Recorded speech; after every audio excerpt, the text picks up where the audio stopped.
আসসালামু আলাইকুম প্রিয় দর্শক, আপনাদেরকে শুরুতে একটা মামলার যে তদন্ত প্রতিবেদন মানে আদালতকে দেওয়া একটা প্রতিবেদন আপনাদের একটু আমি পড়ে শোনাতে চাই।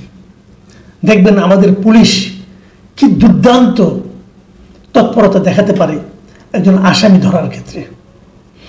ঘটনা ঘটেছিল 2024 মানে গত বছরের অগাস্ট মাসে, মানে শেখ হাসিনার পতনের একদিন আগে। এবং আমাদের ধানমন্ডি থানার এসআই তৌহিদুর রহমান সাহেব যে প্রতিবেদনটা আদালতকে দিয়েছেন সেটা আপনাদের একটু পড়ে শোনাই একটা অংশ।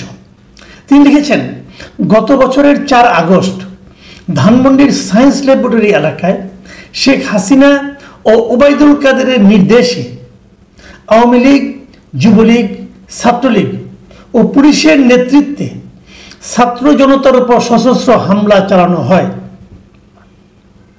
এ সময় আরিফুল ইসলাম নামের একজনের শরীরে গুলি লাগে। তিনি 2 মাস হাসপাতালে চিকিৎসাধীন ছিলেন। ঘটনার সময়ের প্রত্যক্ষদর্শী সাক্ষী এবং বাদীকে জিজ্ঞাসাবাদে আজিজুর রহমান ঘটনায় জড়িত ছিলেন বলে সাক্ষ্য প্রমাণ পাওয়া গেছে। মামলার তদন্তের স্বার্থে তাকে কারাগারে আটক রাখা প্রয়োজন। তার মানে জড়িত ছিলেন কে? আজিজুর রহমান নামে এক ভদ্রলোক। উনি কি করেছেন? উনি হাসিনা আর ওবায়দুল কাদেরের নির্দেশে এবং তার সঙ্গে যুবলীগ, ছাত্রলীগ এবং পুলিশের নেতৃত্বে যে হামলাটা হয়েছিল সেই হামলায় উনি ছিলেন। আচ্ছা, আজিজুর রহমান কি ছাত্রলীগ করেন? করার কোনো চান্স নাই, কারণ ওনার বয়স একটু বেশি। উনি যুবলীগ করেন অথবা আওয়ামী লীগ করেন অথবা শেখ হাসিনা অথবা ওবায়দুল কাদের খুব ঘনিষ্ঠ, সেরকম কোনোটারই হওয়ার কোনো সম্ভাবনা নাই। কারণ উনি পেশাগত জীবনে একজন রিক্সা চালক। ওনার রিক্সায় নিশ্চয়ই ওবায়দুল কাদের ওঠেন নাই, ওনার রিক্সায় নিশ্চয়ই শেখ হাসিনা ওঠেন নাই। ওনাদের সঙ্গে একটা ব্যক্তিগত পরিচয় থাকবে, সেটাও সম্ভব না। আসলে উনি কে? আসলে এই লোকের অপরাধ হলো, দৃশ্যটা আমরা যতটুকু বুঝতে পেরেছি সেটা হলো যে এই যে 15 আগস্ট গেল শুক্রবার দিন, এদিন তিনি ধানমন্ডির 32 নম্বরে গিয়েছিলেন বঙ্গবন্ধুকে শ্রদ্ধা জানাতে। এবং শ্রদ্ধা জানাতে গিয়ে উনি বলেছেন যে আমি রিক্সা চালাই, আমার নিজের টাকা উপার্জিত টাকায় আমি 2টো ফুল কিনে এনেছি, আমি বঙ্গবন্ধুকে ভালোবাসি, ওনার মাজারে আমি 2টো ফুল দিব। এই ছিল তার অপরাধ। এই অপরাধে তাকে ওখানে গণপিটুনি দেওয়া হয়। ওখানে পুলিশ ছিল, কিন্তু পুলিশের সামনে থেকে গণপিটুনি দেওয়া হয়। পরে ধানমন্ডি থানা পুলিশ তাকে ধরে নিয়ে আসে। যারা তাকে গণপিটুনি দিল তাদেরকে কিন্তু ধরে নাই, যাকে গণপিটুনি দিল তাকে ধরা হলো।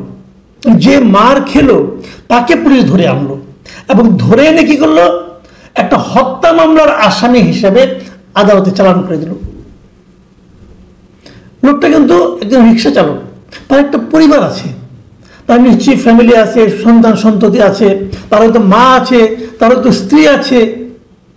তারা জানলেও না যে তাদের বাড়ির গৃহকর্তাটা থানার থেকে মানে ফুল দিতে যেয়ে জেলখানায় চলে গেল।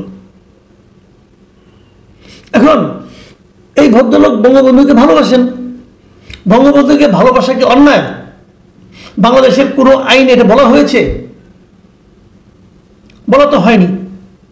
তাহলে পুলিশ তাকে কেন ধরলো?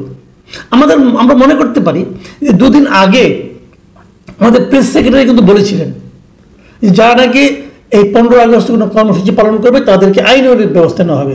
এবং তারপরে দেখলাম এই ধানমন্ডি থানার একজন কর্মকর্তাও বলেছিলেন যে প্রেস সেক্রেটারির কথা অনুযায়ী নাকি ওনারা কাজ করছেন। তাহলে কি আমি বলেছিলাম প্রেস সেক্রেটারির কথাটা আসলে মবকে উস্কে দেওয়ার নামান্তর, সেটা আমরা দেখেছি।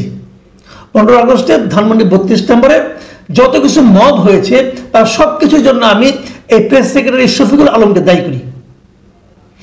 উনি এদেরকে উস্কে দিয়েছেন এবং এখানে একটা মব তৈরি হয়েছিল, যেখানে এখানে যে লোকটাই যেত, একজন মহিলা গিয়েছিলেন, তাকে হেনস্থা করা হয়েছে, আরেকজনকে বুঝিয়ে শুনিয়ে বিদায় করা হয়েছে মহিলাদেরকে। এবং পুলিশ বলেছে ওরা যাওয়ার পর উপস্থিতি শান্ত হয়েছে। তো কি বলবো, মানে এগুলি এত হাস্যকর। এবং আমি ওই মহিলার কথাটা বলি তাহলে বুঝতে পারবেন। শুক্রবার দিন সকাল 10:45টার দিকে এই 32 নম্বরের বিধ্বস্ত বাড়িতে ফুল দিতে এসে এক মহিলার সঙ্গে পুলিশের সঙ্গে বাকবিতণ্ডা হয় এবং তাকে সে বলছিল, ওই মহিলা বলেছিল যে আজকে 15ই আগস্ট এই বাড়িতে বঙ্গবন্ধুকে হত্যা করা হয়েছে, এটা বঙ্গবন্ধুর বাড়ি, আমি ফুল দিয়েই যাব, আমি আপনাদের কাছে হেল্প চাই, আমাকে হেল্প করুন। এই কথাটা উনি বলেছিলেন পুলিশকে। পুলিশ তাকে হেল্প করেছে, তাকে ওখান থেকে তুলে নিয়ে রিক্সা তুলে বিদায় করে দিয়েছে। তো উনি হেল্প চাইলেন কেন? চাইলেন নিজের নিরাপত্তার জন্য কারণে, কারণ ওখানে যারা লোক ছিল তারা এখানে মব করছিল। আমরা ওই সময় আরও অনেক দেখেছি। মাঝখানে একটা ভিডিও দেখলাম, একজন বৃদ্ধ মানুষ, বৃদ্ধ মহিলা, উনি হাতে 2-3টা ফুল উনি নিয়ে আসছেন শ্রদ্ধা জানাতে। ভাই আসতেই পারে, এখানে অন্যায়টা কোথায়? বঙ্গবন্ধু এই দেশের, আপনারাও স্বীকার করেন, এই সরকার কিন্তু স্বীকার করে যে বঙ্গবন্ধুর স্বাধীনতা যুদ্ধে তার বিরাট অবদান ছিল।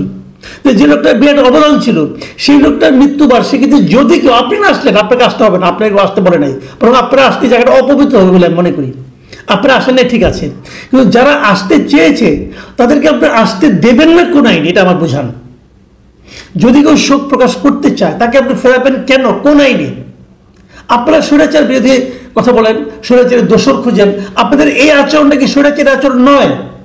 যে আপনি একজন লোককে ওখানে যেতে দিচ্ছেন না, আপনারা এটা বাহাদুরি করছেন। আর ওই একটা কথা আছে না, যে বাঁশের চেয়ে কঞ্চি ধরো, ডেকে আনতে বললে বেঁধে আনে। পুলিশের হয়েছে ওই অবস্থা। একজন রিক্সা চালক গিয়েছে, তাকে ধরে নিয়ে যে আপনি হত্যা মামলার আসামি বানিয়ে দিলেন। এই তো আমাদের পুলিশ, এদের হাতে দেশের আইন শৃঙ্খলা পরিস্থিতি। ভেবে দেখুন, ওই মামলায়, ওই যে হত্যা প্রচেষ্টা মামলা, হত্যা মামলা না, হত্যা প্রচেষ্টা মামলা, সেই মামলায় মূল আসামিকে শেখ হাসিনা, ওবায়দুল কাদের, তার সঙ্গে কাদের যোগ সাজস্য হয়েছে, কারা কারা এই কাজ করছে, আওয়ামী লীগ, যুবলীগ, ছাত্রলীগ এবং পুলিশ। তো এই পুরো মামলায় একজন পুলিশকেও কি ধরা হয়েছে? ধরা পড়ল কে? আজিজুর রহমান। তারপরে তাদেরকে নিয়ে যখন নাকি কোর্টে যাওয়া হলো, এই ঘটনার পরে শনিবার দিন যখন তাকে হত্যার চেষ্টা মামলায় গ্রেপ্তার দেখিয়ে পরের দিন আর কি আদালতে হাজির করা হলো, সেখানে শুনানি হয়েছে। এবং শুনানি শেষে ঢাকা মহানগর হাকিম ইসরাত জেনিফার জেরিন তাকে কারাগার পাঠানোর আদেশ দিলেন। শুনানি হলো, বিচারক যখন ছিলেন উনিও কি বুঝলেন না যে এই জিনিসটা কি?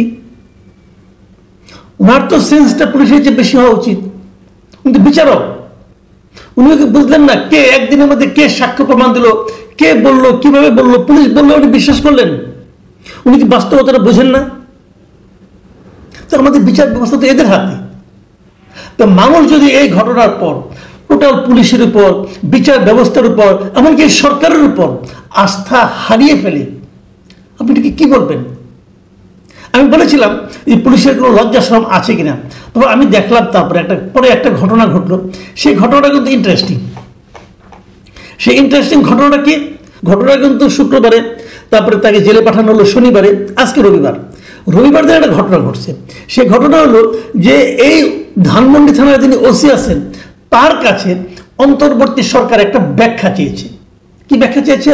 তারা জানতে চেয়েছে এই ধানমন্ডি 32 নম্বর থেকে যে রিক্সা চালক আজিজুর রহমানকে গ্রেপ্তার দেখানো হলো একটা হত্যা প্রচেষ্টা মামলায়, সেটা কি আসলে ঘটনা কি, এ ব্যাপারে একটা ব্যাখ্যা তারা চেয়েছে ওসির কাছে। কে চেয়েছে? সরকার চেয়েছে। মানে এই ঘটনাটা নিয়ে ধরনের আলোচনা হয়েছে, সরকার নিজেও হয়তো লজ্জা পেয়েছে। আমার তো একটা সন্দেহ, লজ্জা না, তারা যেটা ব্যাখ্যা দাঁড় করানোর চেষ্টা করছে।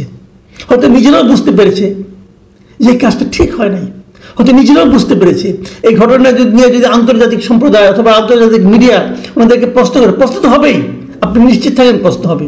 যখন প্রশ্ন করবে তারা কি জবাব দিবে, সেই জবাবটা হয়তো তারা পুলিশের যে ভারপ্রাপ্ত কর্মকর্তা আছেন ধানমন্ডির ওসি, তার কাছে জানতে চেয়েছেন যে এটা ব্যাখ্যা দাও। তারা লিখেছে, সেই মানে আপনার লিখিত যে ব্যাখ্যা চাওয়াটা, সেখানে লিখেছে যে কিসের ভিত্তিতে সন্দেহজনক হিসাবে তাকে একটি মামলায় গ্রেপ্তার করা হয়েছে, এটা তারা জানতে চেয়েছে। আবার এরপরে যেহেতু সরকার এখন জানতে চাইছে, এখন আবার মহানগর পুলিশে বেশ তৎপর হয়ে গেছে।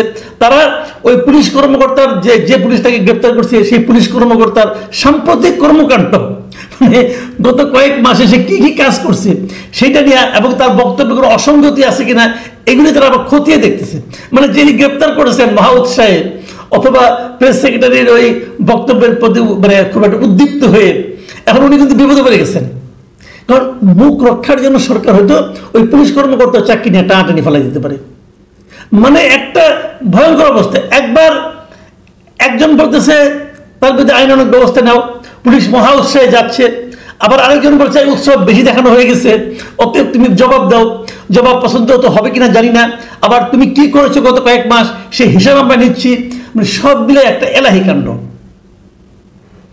এইভাবেই চলছে আমাদের দেশের সরকার, আইন, বিচার এবং সামগ্রিক পরিস্থিতি। কি বুঝবেন এতে? আমরা একটা অন্তর্বর্তীকালীন সরকার পেয়েছি, যে সরকারের শীর্ষ পদে আছেন একজন নোবেল লরিয়েট, তার কাছ থেকে আমরা এই আচরণ পাচ্ছি। এটাকে কি নিরপেক্ষ আচরণ বলবেন আপনারা? উনি তো প্রতিহিংসার জগতে আছেন, উনি তো প্রতিহিংসায় চরিতার্থ করতে চাচ্ছেন, উনি এবং ওনার টিম। প্রতিহিংসা দিয়ে কি বড় কিছু অর্জন করা যায়? প্রতিহিংসা দিয়ে কি জাতিকে ঐক্যবদ্ধ করা যায়? প্রিয় দর্শক, এই প্রশ্নটাই থাকলো আপনাদের কাছে। এখন এ পর্যন্তই। আল্লাহ হাফেজ।